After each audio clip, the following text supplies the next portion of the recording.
The Joe Rogan Experience. Yeah, so we worked hard on it, man. It's one just because of the situation with the false arrest. It's super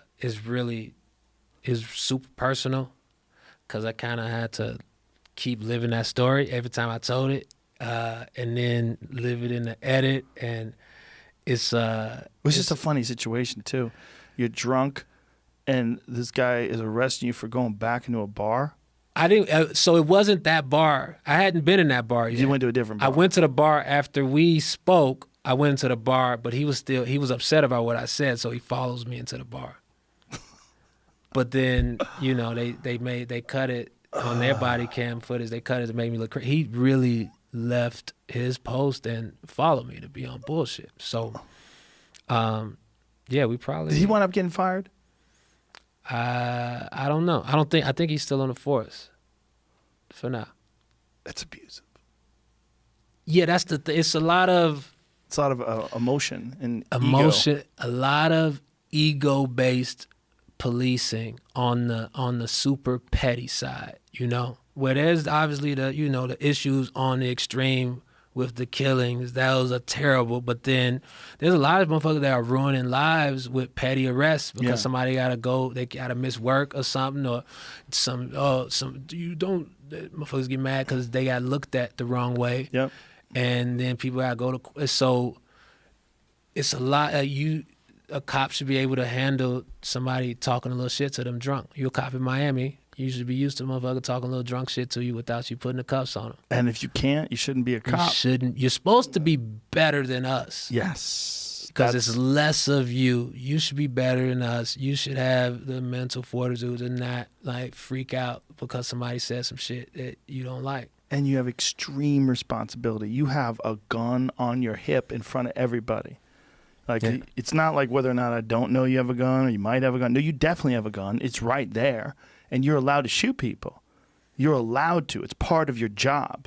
Yeah. You're trained to shoot people. It's part of your job. You have to be elevated. You have to be above normal discourse. You have to be able to handle all kinds of shit.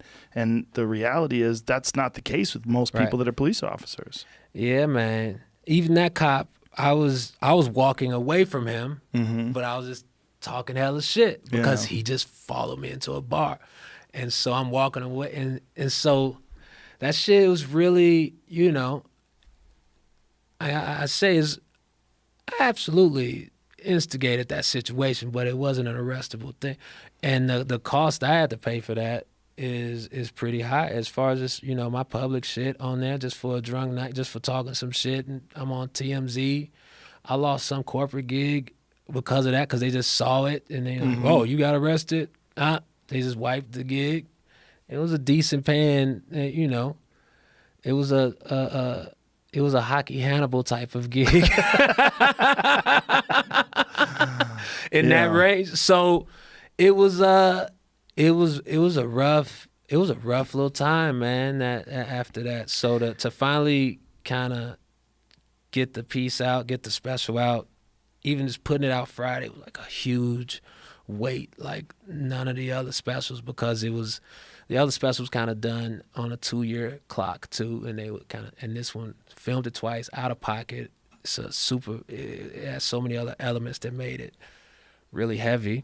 And you had to close with that too. Yeah, had to close with it. And that's why I threw a COVID party. I'm sorry. But you got away with it. I'm sorry about the party. I just needed to blow off some steam. Those mushrooms will let you know if you fucked up too. Oh man. They will let you know. They'll drag you. They would drag you to the darkest part of your imagination. Yeah, man. It was like, set and setting is everything. Super important. That's why they say silent darkness is the way to go. Set and setting is at a COVID party.